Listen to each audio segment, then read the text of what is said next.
দে, অনেকক্ষণ ধরে তোদেরকে আহ্বান করছি, দেখা দে আমাদের। কারা তোমরা? আমাদেরকে জাগিয়ে তুললে কেন? ওরা এসেছে, ওরা এসেছে। চুপ করে থাক নাসিব, আমাকে কথা বলতে দে।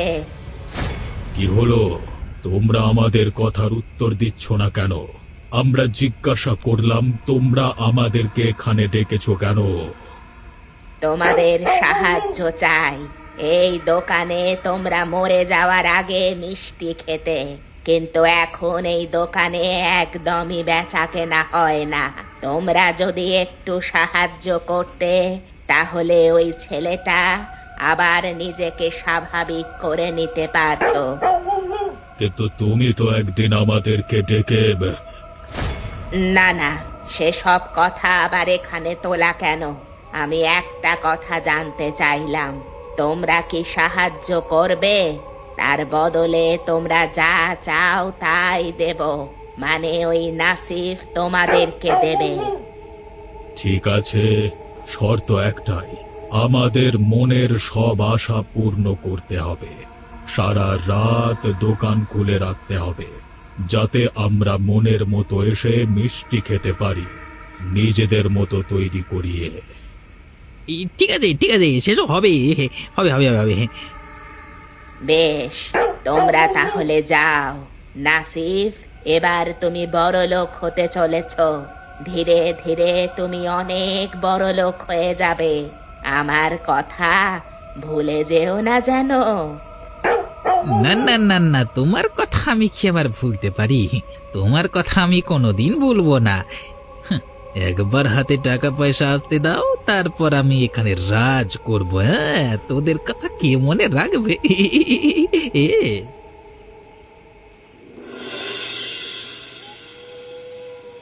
এখনো পর্যন্ত কেন বাড়ি এলো না?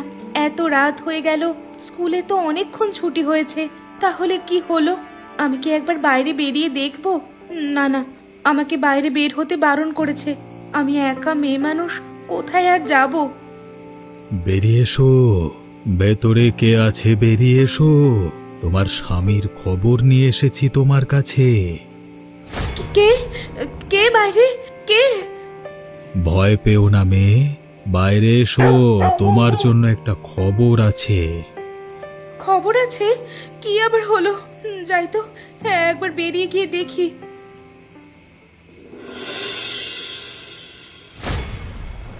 কে আপনি? এভাবে অন্ধকারে দাঁড়িয়ে আছেন কেন? আপনি আলোতে আসুন। আপনার কি দরকার এখানে? বহু বছর আগে এই ঘরটা আমার ছিল, এখন এখানে তোমরা বসবাস করছো। তোমাদের বাড়ি ছাড়তে হবে। আমি আমি জানি না। আমার স্বামী আর আমি এখানে এসে আছি। আগে আপনার আগে আপনার বাড়ি ছিল তো কি হয়েছে? আমরা তো ভাড়াটিয়ার সাথে কথা বলেছি। তবে রে, তুই তাহলে আমার কথা শুনবি না, তাই তো? এ সময় কেউ নেই বাড়িতে, আজকে তোকে আমি খতম করে ফেলবো। দয়া করুন, আমাকে ছেড়ে দিন। আপনার যদি প্রয়োজন হয়, আপনি কালকে সকালে আসুন। আমার স্বামী এখনো পর্যন্ত বাড়িতে আসেনি। দয়া করুন, আমাকে দয়া করুন।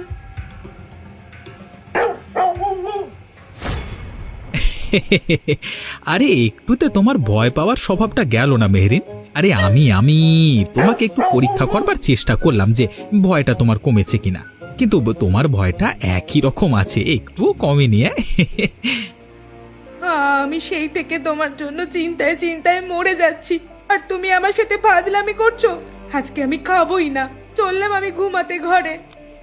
আরে আরে গিন্নি, এত রাগ করো না, রাগ করো না দয়া করে। আর শোনো শোনো শোনো, হ্যাঁ,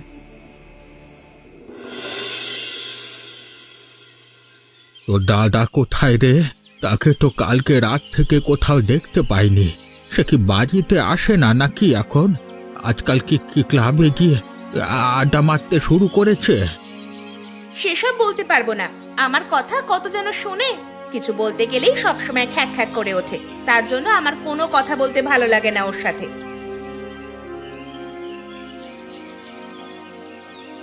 আচ্ছা, একটা কাজ করতো, এক্ষুনি আমার জন্য একটা চা করে নিয়ে আয় তো, সাথে দুটো পকোড়া ভাজা। ছি ছি ছি দাদা, তুমি আবার মদ খেয়ে বাড়ি এসেছো? তোমার লজ্জা শরম বলে কিচ্ছু নেই না? ঘরে অসুস্থ বাবা পড়ে আছে, সারা রাত তুমি বাড়ির বাইরে আড্ডা দিয়ে বেড়াচ্ছ, তোমার কি আমাদের কথা কিচ্ছু মনে হয় না? আমাকে একদম জ্ঞান দিতে আসবি না বলে দিলাম। যেটা বললাম তাড়াতাড়ি কর, না হলে কিন্তু এক্ষুনি হাঙ্গামা শুরু করে দেব। নির্লজ্জ ছেলে কোথাকার, নিজের বোনের সাথে কিভাবে কথা বলতে হয় সেটা জানো না? দাদা দাদা, তুমি এই মুহূর্তে এখান থেকে চলে যাও।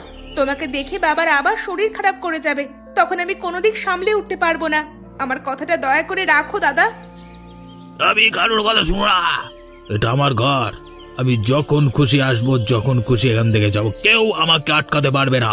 আর তোদের যদি মুখে আর কোনো বড় বড় কথা শুনি, তাহলে তোদের দুটোকে ঘর থেকে বের করে দেবো, মনে রাখবি। এখন আমি কারোর খাই না পড়ি না, যা করছি নিজে করছি, অতএব আমার সামনে বেশি কথা বলতে আসবি না। তুমি কিছু মনে করো না বাবা, ওর কথা তুমি ধরো না, আমি আছি তো, তোমার কোনো চিন্তা নেই, আমি তোমাকে ঠিক সুস্থ করে তুলবো। ব্যাস, এরপর ওই সাইফুলের গোটা পরিবারকে ধ্বংস করে দেব আমি। বহু বছর ধরে আমার অনেক অপেক্ষার অবসান হয়েছে, এবার শুধু সময়ের অপেক্ষা। ওই বেটা নাসিফ একটা মাতাল, ওই জিনেদের দেওয়া কথা যে রাখতে পারবে না সেটা আমি খুব ভালো করেই জানি। আমার শুধু শেষ বয়সটা একটু আনন্দে কেটে গেলেই হলো। কতদিন যে অপেক্ষা করেছি এই দিনটার জন্য। হিরে বুড়ি, আমাদেরকে এভাবে বাইরে ছেড়ে দিয়ে তুই এখানে বসে বসে মজা নিচ্ছিস? বলি, তোর কি কথা ছিল তুই ভুলে গেছিস? আরে আরে, তোমরা এখানে কি করছো? তোমাদের তো ওই মিষ্টির দোকানে।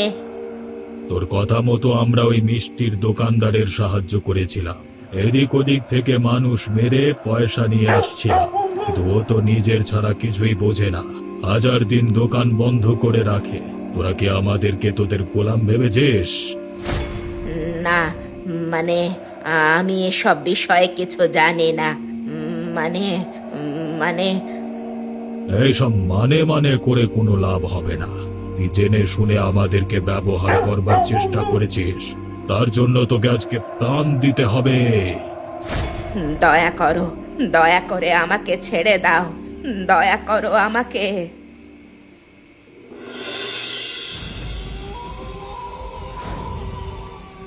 রে ময়রা, আর কত ঘরের মধ্যে ঘুমাবি? এবার আমাদের দলে যোগ দিবি নাকি?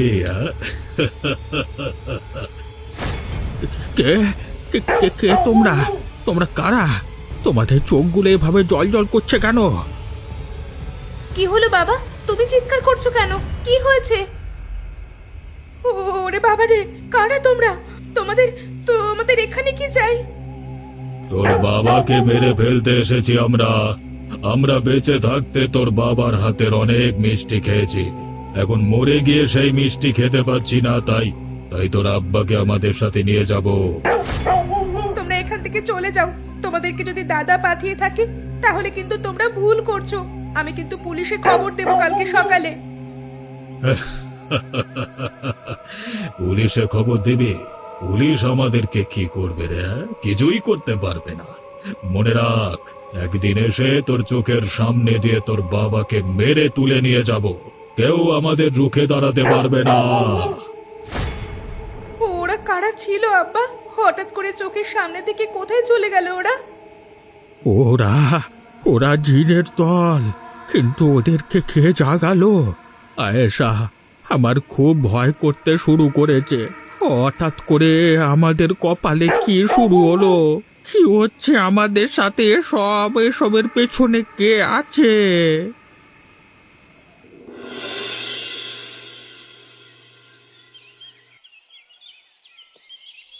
কি ব্যাপার? কি হয়েছে কি তোমার?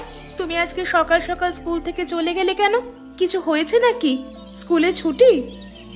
আর কি বলবো গিন্নি, সকাল সকাল উঠে যেসব জিনিস আমি দেখলাম, আমার হাত পা এখনো কেঁপে উঠেছে গো। এ গ্রামে যে এত ভয়ানক জিনিস ঘটতো সেটা যদি আগে জানতাম তাহলে এখানে কোনো দিন আসতাম না। আরে কি হয়েছে? সেটা কি কি ব্যাপার? এখানে স্কুলে যাবার পথে হুমায়ারা নামক একজন বুড়ির সাথে আমার দেখা হয়। মাঝে মধ্যে দু চারটে কথা বলি। আজকে গিয়ে দেখছি সেখানে অনেক লোক জড়ো হয়ে দাঁড়িয়ে আছে। কেন, কোনো অঘটন ঘটেছে নাকি? স্বাভাবিক ঘটনা নয়, কেউ তাকে এমন ভাবে মেরেছে তার মাথাটা পেছনের দিকে মুচড়ে দিয়ে চলে গেছে। এসব দেখে আমি আর স্কুলে থাকতে পারিনি, বাড়ি চলে এসেছি। আমার মনটা একদম ভালো নেই। সে কি, তাহলে কি এই গ্রামে খুন খারাপিও হয় নাকি? আমি তো সেটাই বুঝতে পারছি না। এতদিন তো আমি কোনো কিছু শুনিনি। এমনকি গ্রামের মানুষেরাও খুবই ভয় পেয়েছে। তারাও ঠিক বুঝতে পারছে না এমনটা হঠাৎ করে কিভাবে ঘটে গেল। আমাদেরকে সাবধানে থাকতে হবে, কখন কি হয়ে যায় বলা যায় না। সত্যি আমার খুব খারাপ লাগছে, ভীষণ খারাপ লাগছে গো। আমি কি একবার দেখতে যাব? তোমার মাথা খারাপ হয়ে গেছে? ওসব দৃশ্য দেখে তুমি স্বাভাবিক অবস্থায় থাকতে পারবে? আমারই মনে হচ্ছে শ্বাসকষ্ট শুরু হচ্ছে। যাই হোক, আমি একটু বিশ্রাম নিতে গেলাম, মনটা একদমই ভেঙে গেছে। আয় আল্লাহ, এ কোথায় আমি ফেসে গেলাম? আমি একদম নিশ্চিত ও বুড়িকে মেরেছে ওর জিনের দল। এখন আমার কি হবে? আমাকে কোথায় ফাঁসিয়ে দিয়ে চলে গেল বেটা বুড়ি।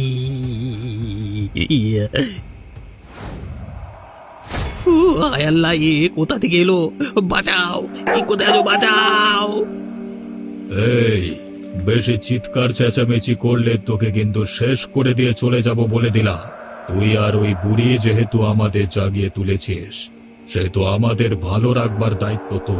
আমাদের ভালো তোকেই রাখতে হবে। আমাকে আমাকে কি করতে হবে দয়া করে যদি বলেন। কিন্তু এই মানুষের দেহ আমি কি করব নিয়ে? এইগুলো গ্রামে জানাজানি হয়ে গেলে আমাকে পুলিশে দেবে। তার কোনো সুযোগ থাকবে না। আজকে এই মানুষের দেহটা থেকে মাংস নিয়ে আমাদেরকে মিষ্টি তৈরি করে খাওয়াবি। বাবা, পারবো না, পারবো না। ও ধরনের কাজ করতে আমি পারবো না, ক্ষমা করে দাও। আমি কোনোদিন এসব কাজ করি না, আমি পারবো না। আমার দ্বারা হবে না। হবে না বললে তো আমরা শুনবো না। যদি না হয় তাহলে তোর শেষ দিন। তোকে আজকে এখানে খতম করে দেব, কেউ আটকাতে পারবে না। দয়া করুন, আপনারা এখান থেকে চলে যান। আপনাদের আর কোনোদিন ডাকবো না আমরা। দয়া করুন, আমাদের চলে যান এখান থেকে। আমার ঘরে বৃদ্ধ বাবা আছে, চলে যান। আমরা সব জানি, যদি তুই আমাদের কথা মতো না চলিস তাহলে কিন্তু তোর বোনটাকে আগে শেষ করব। তরতাজা প্রাণ যতদিন বেঁচে থাকবে ততদিন একটা কথাই তোর মনে হবে, যে তোর বোনের প্রাণ গেছে শুধুমাত্র তোর জন্য, আর এর জন্য কেউ দায়ী নয়। না না না, এরকম করবেন না। আমি আজই বাড়িয়ে দিচ্ছি। আপনারা যা খেতে চান সব সব আজ থেকেই দোকান আপনাদের। আপনারা যা বলবেন তাই হবে। শুধুমাত্র আপনাদেরকে খাওয়ানোর জন্য আমি মিষ্টি তৈরি করবো। আমি এক্ষুনি করছি, এক্ষুনি করছি।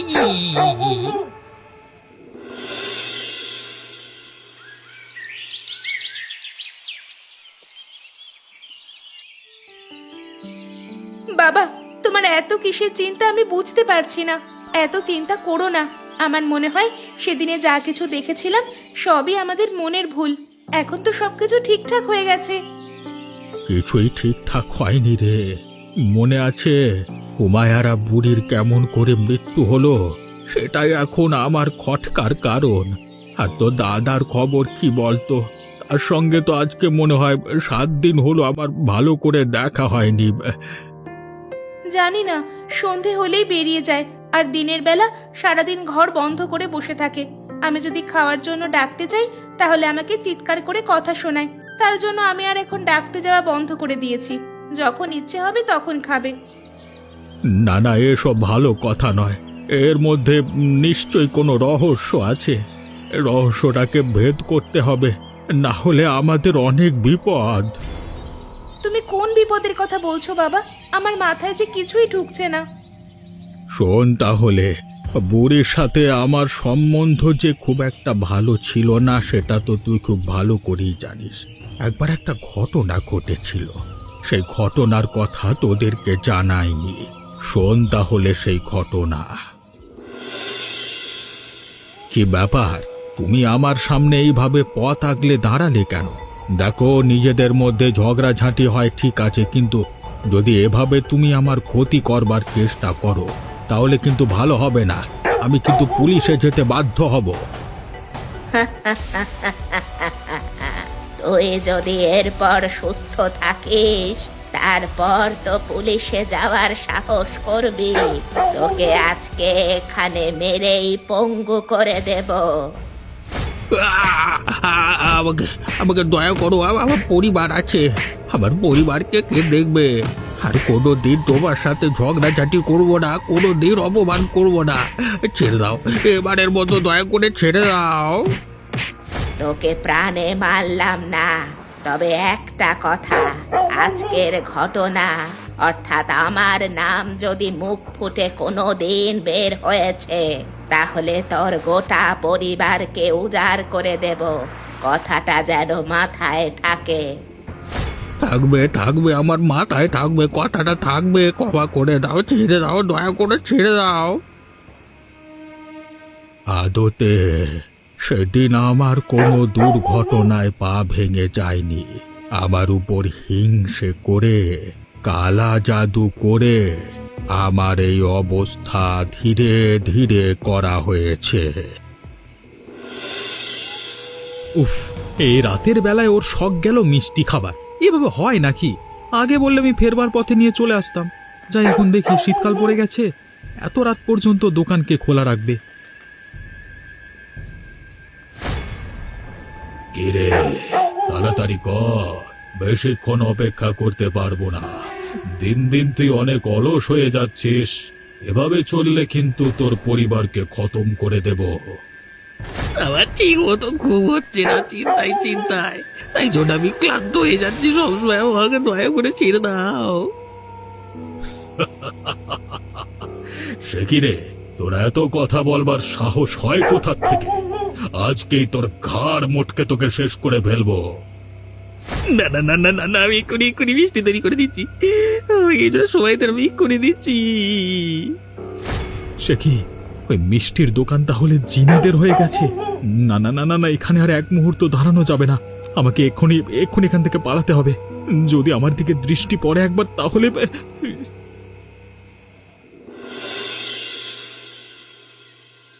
কথাটা কি তোমাকে বলা ঠিক হবে কিনা, মানে সারা রাত আমরা আলোচনা করেছি, কিন্তু সত্যি বলছি তোমাদের মাথায় এত বিপদ, তাই জন্য আমি আর চুপ থাকতে পারছি না। কি ব্যাপার মাস্টার মশাই, কি হয়েছে? কি আমাদের সাথে কি কোনো খারাপ কিছু ঘটতে চলেছে? কি ব্যাপার ভাবি? কালকে তোমার ভাইয়া রাতের বেলায় তোমাদের মিষ্টির দোকান থেকে মিষ্টি আনতে গিয়ে যা দেখেছে সেসব খুবই খারাপ বিষয়। কি হয়েছে গো, আমাকে খুলে বলো না। আমার খুব ভয় করতে শুরু করেছে। কিছুদিন ধরে আমাদের বাড়িতে যা চলছে আমার একদম ভালো লাগছে না। তোমাদের মিষ্টির দোকানটা এখন কে চালায় জানো? তোমাদের মিষ্টির দোকানটা এখন চালায় কয়েকটা জিনের দল।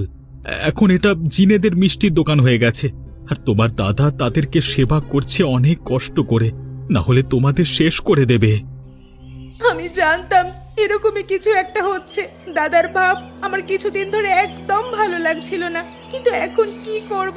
ওই জিনেরা একবার আমাদেরকে দেখা দিয়েছিল রাতের বেলায়, কিন্তু আমরা ভেবেছিলাম ওসব আমাদের মনের ভুল বা দাদারই হয়তো কোনো ষড়যন্ত্র। ভেঙে পড়লে হবে না, আমাদের একটা ব্যবস্থা নিতে হবে।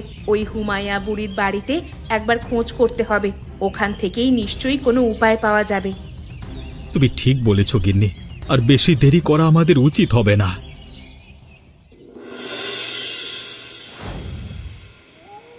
আরে এসো এসো, তোমাদের জন্যই তো আমি অপেক্ষা করছিলাম এতক্ষণ ধরে। ভাবছিলাম তোমরাও কখন আসবে। তা তোমরা আজকে মরা মানুষ নিয়ে আসোনি? না, প্রতিদিন মানুষ মারতে আমাদের ভালো লাগে না, তাই জন্য আমি ভাবছি এরপর থেকে সেই দায়িত্ব তুমি নেবে। নেব কি, আমি তো ইতিমধ্যে দায়িত্ব নিয়ে নিয়েছি। আজকে তোমাদের জন্য আমি মানুষের মাংসের মিষ্টি তৈরি করে রেখেছি অনেক আগে থেকে। সে সকাল থেকে খাটাখাটনি করছি, প্রতিদিন তোমরা এসে এতক্ষণ দাঁড়িয়ে থাকো। সে ভোর রাত থেকে, মানে ভোর রাতে তোমাদের আস্তানায় ফিরে যাও, তোমাদের কষ্ট হয়ে যায়। আমার ঠিক ভালো লাগে না। যা, তাহলে তোর সুমতি ফিরেছে বলতে হবে। ওই দে দেখি, আমাদেরকে মিষ্টি দে, আমরা আর থাকতে পারছি না। মানুষের মিষ্টি তাড়াতাড়ি আমাদেরকে দে।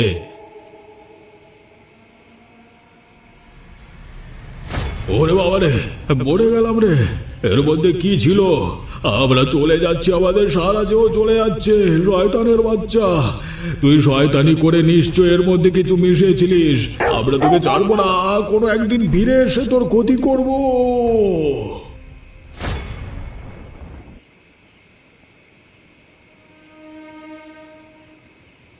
গিন্নি, তাহলে আমাদের পরিকল্পনা কাজ করেছে।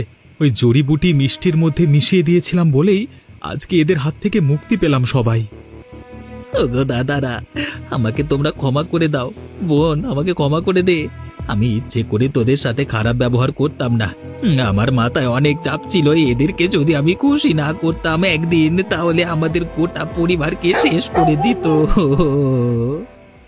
তুমি সেসব নিয়ে কোনো চিন্তা করো না দাদা। আমি সবকিছু শুনেছি মাস্টার বাবুর কাছ থেকে।